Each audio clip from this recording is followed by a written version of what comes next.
Hello friends. Today we're going to learn about common laws and practices of banking. So banking is a different subject and it has got too many rules, regulations and guidelines. But they are very logical. They are not very difficult to understand. And if you follow a simple logic and simple logical thought process, then you will be able to understand most of the banking laws and practices and you will be able to follow it. So let's look at it one by one. In this module, we have tried to show you some common laws and practices which will help you in dealing with customers and in your day-to-day functioning when you join a bank in future.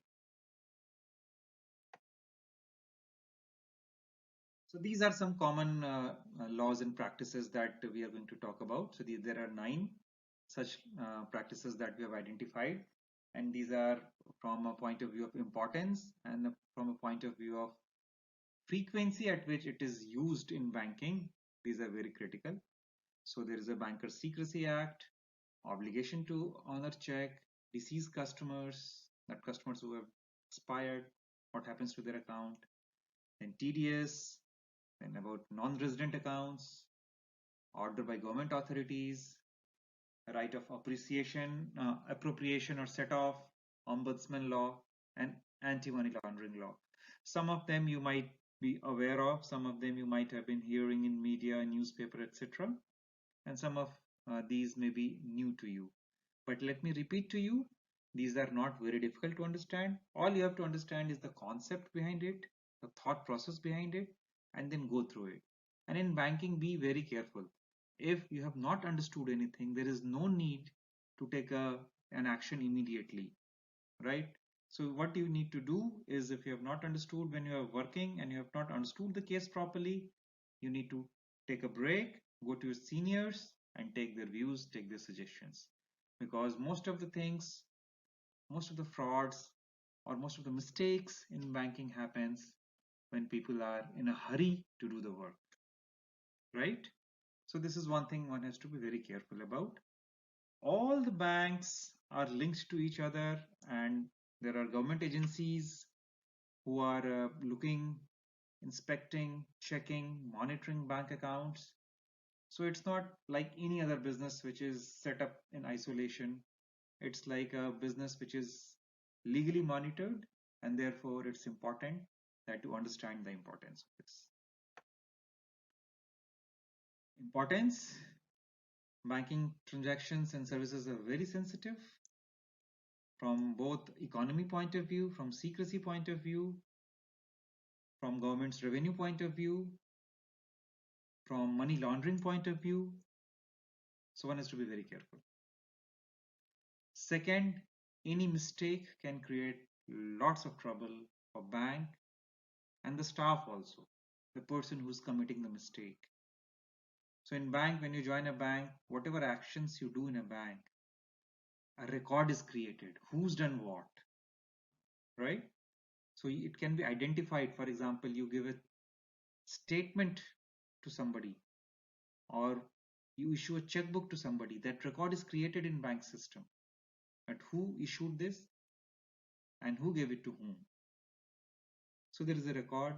You can't be like doing things without anyone else coming to know about it. Sooner or later, everything is found out who's done what.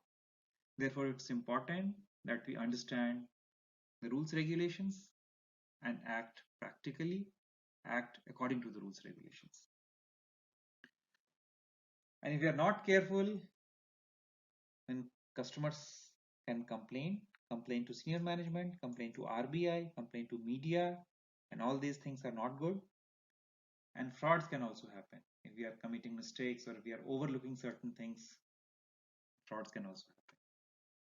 So I'm just not trying to psych you. I'm just not trying to create a fear in your mind. I'm just trying to highlight to you that when you're working in a bank, you have to be extremely careful.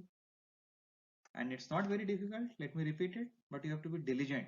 You have to be careful. You have to understand what you're doing and you have to understand the implication of what you're doing. And therefore important to know the rule, and therefore it's important that you follow the rule. So friends, this was a brief about the rules and regulations. In the coming two modules, we'll see some of these rules regulations in more detail. Thank you.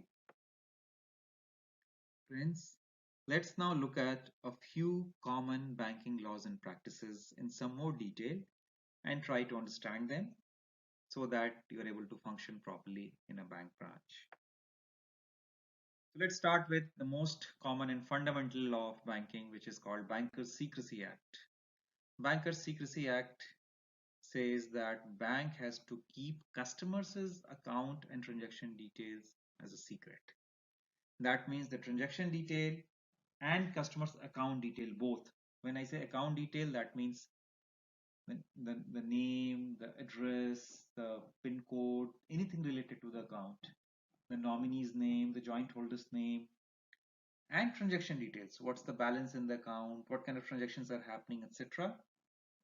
These can only be shared with the account holder and no one else.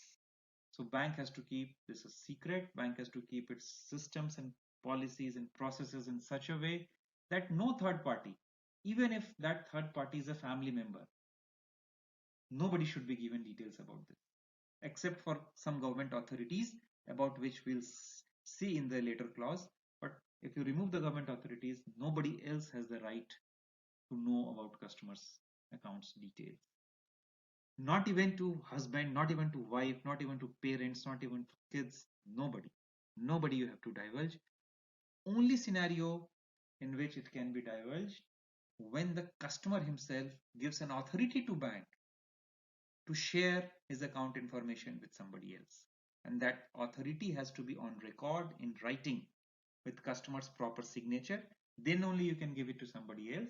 Otherwise, if anybody else comes to you asking about the details of account of a customer, you have to politely refuse or ask for the authority letter from the customer, from the authorized customer. So very critical, please understand this. Don't come under pressure that, okay, this is my son's account, give me details about that, or this is my wife's account, give me account statement. Nothing doing. It cannot be given unless the account holder has asked for it. And that cannot be telephonic. That has to be in writing with proper signature, verified. Second rule which we want to understand is the obligation to honor the check. So if the check is of proper tenor, that means that check is properly written, right? Properly written means there are no overwritings on check, there are no chemicals used to do some mistakes, some tempering on the check. Amount is properly filled in words and numbers and both are tallying. Date is proper, it's not a antedated or a post-dated check. So properly, it's a proper check and there is money in the account is funded, and bank has to honor the check unless the account holder himself puts the check on hold. So bank is obligated to honor the instrument. If somebody else presents the check for collection, everything is in order and there is money in the account, bank has to pass the check. And the rule of having money in the account is also very critical to understand. As per law, as per the guideline, the day check hits the account, the opening balance on that day should be proper. So account should be funded that day. It cannot be, many a times you'll feel a scenario, you'll face a scenario when customer is coming that, okay, now I have funded during the day, now pass the check. While check would have been returned prior to that only, because clearing process works differently in different cities. You can never know what time the check will hit the account. So the law says that when the customer is issuing the check, the account should have been funded. At least the opening balance on the day on which the check has to hit the account, it should have been funded.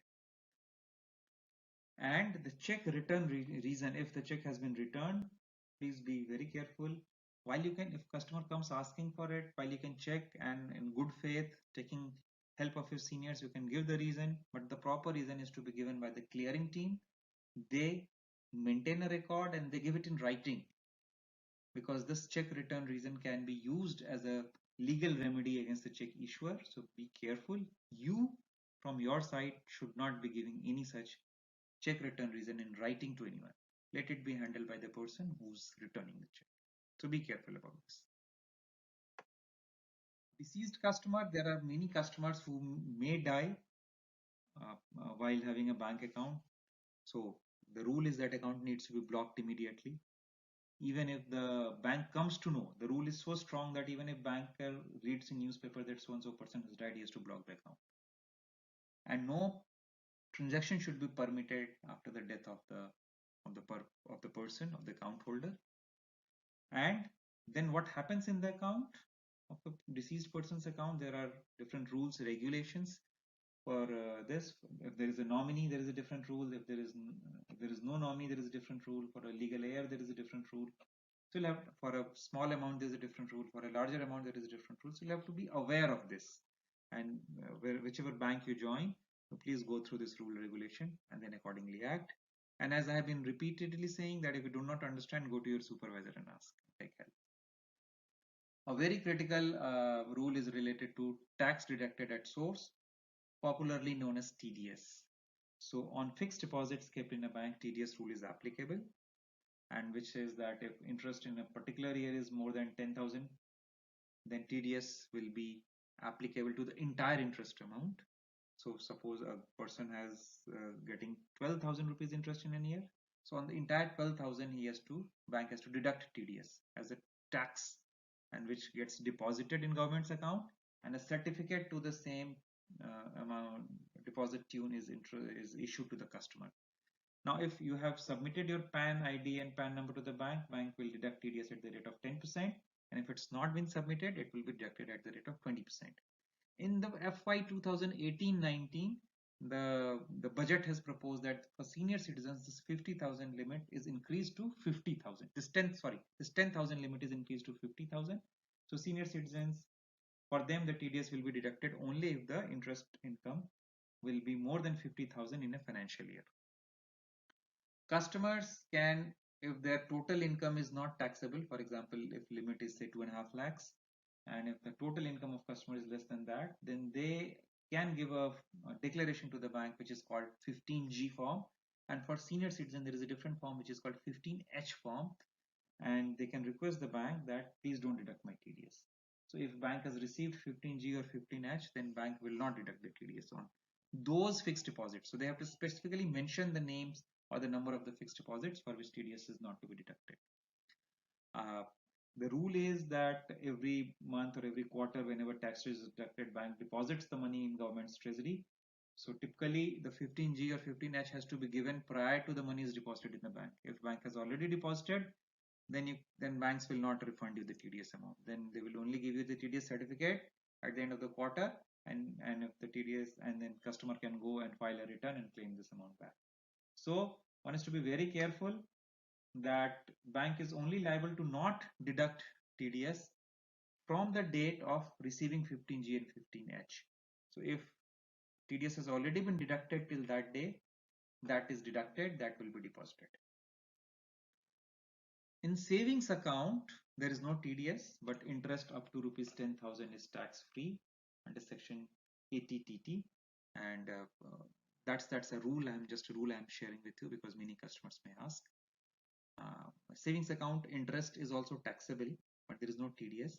But up to 10,000 in a bank, there is no. Up to 10,000, there is the savings account interest is tax free.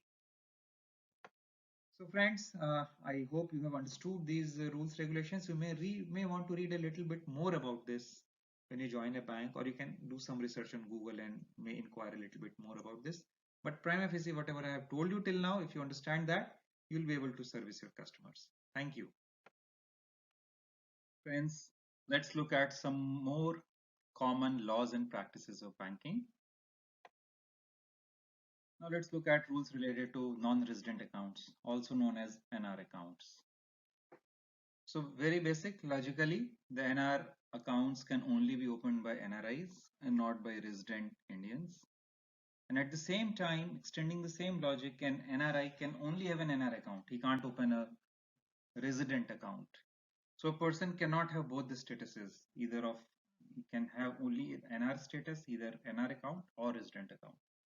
And NR accounts are of two types, which you would see in detail in savings account product. But I'll quickly brief you on this here. One is NRE account or non-resident external account, and one is NRO account, which is non-resident ordinary account. Non-resident ordinary account or NRO account is used for putting the Indian income in the account by NRIs. So for example, the person has a rental income coming or interest income coming from local sources when person has become NRI now. So his local income can be deposited in NRO account. NRE account is an external account. That means here money has to essentially come in foreign currency from abroad. You can't put local income here. So a local rent check cannot be deposited in NRE account. It can only go in NRO account. NRE account, essentially you can only transfer money from abroad or from another NRE account. So you have foreign currency in dollar, in euro, or in any other currency, you can transfer the funds from the foreign account to NRE account, or you can deposit your foreign currency, hard currency into that account.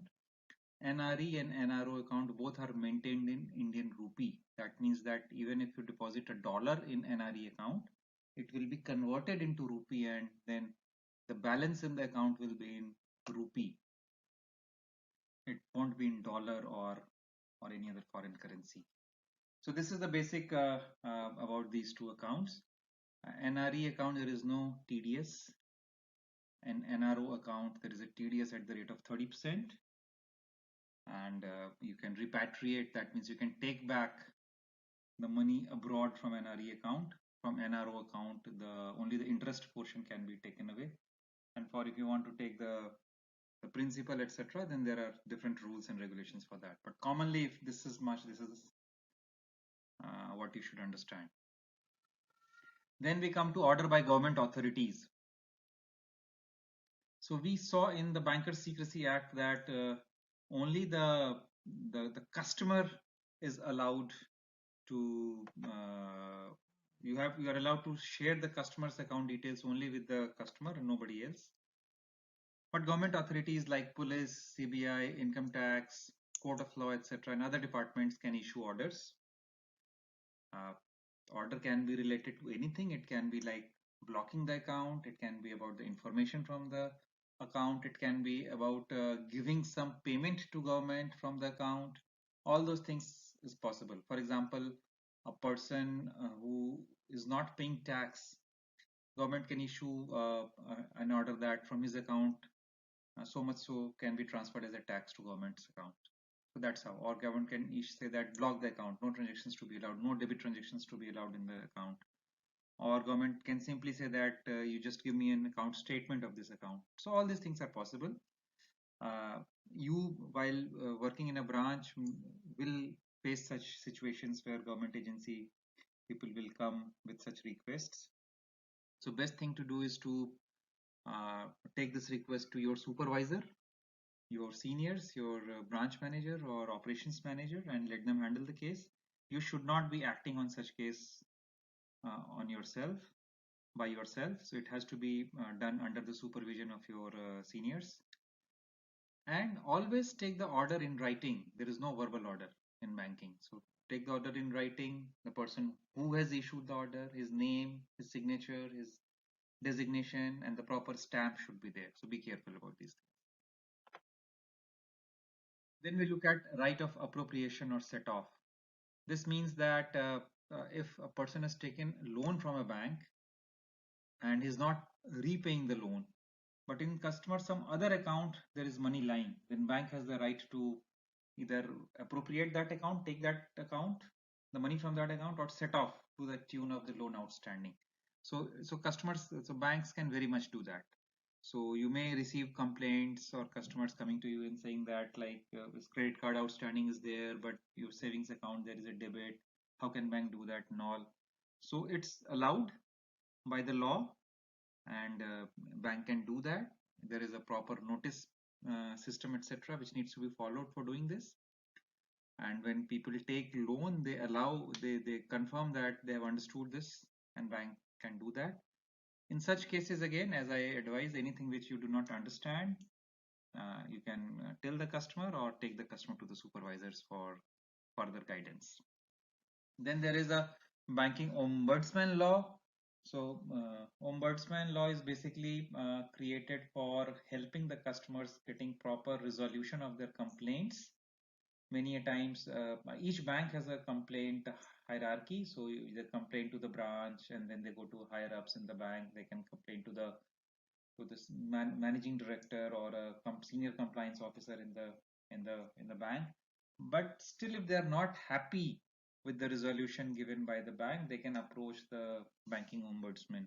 So banking ombudsman is an RBI deputed official, and whose role is to resolve the complaints of all the customers in the banking sector as a whole.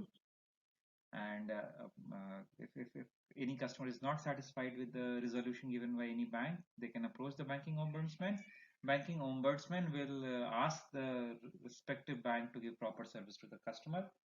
And if banking ombudsman is not satisfied with the bank's resolution, they can force the bank to give a proper resolution, whatever they deem fit. So that's a law. So banking ombudsman is superior, a very superior authority, and therefore the effort should be to resolve the complaints at branch level or at banks level and not allow it to go to the banking ombudsman. It reflects very bad on banks customer service record if many complaints go to the ombudsman. There is a law which says that every bank branch has to keep a copy of banking ombudsman law, and that should be kept in the custody of the branch manager. And any customer wanting to see that law, they should be provided with that booklet to read that. So you should be aware of this. If you are sitting at front desk or interacting with customer, anybody can come and ask you about the banking ombudsman law. You should not be taken aback saying that you're not aware of this. Then you should take the person to the branch manager. You should know where the ombudsman law is kept, and customer has full rights to check the law and give a complaint. Lastly, we'll look at the AML law, anti-money laundering law. The purpose of this law is to stop the use of illegal money. Illegal money could be any money which is, like in normal terminology, the black money, or any money which is used to fund illegal activities like terrorism, or money generated from narcotics selling, drug selling, etc. So all these kind of nefarious activities which happens in society, any money generated from that source, or any money which can be used to help such activities, can be termed as an illegal money. And to prevent such practices, the money laundering, anti-money laundering law has been framed. The law says that every customer has to declare the source of income. So while opening the account, every customer has to fill a form and declare what's his source of income and the quantity of income. A range is to be given, that this financial year my income could be in this range to that range, and bankers are within its right to ask for it. And if the purpose is that if the transaction happens in the accounts which are beyond the known source of income of the customer, then banks can either block the account. They can also report that such transactions to government as a suspicious transaction. So it's important to understand this law. You have to be very careful while opening an account. You have to be very careful while executing any transaction. And if you find something is fishy, then you should immediately report it to your supervisors. And banks can take action, as I told you, that they can block the account or they can report to government authorities also about this. So friends, I hope you would have understood all these laws and practices.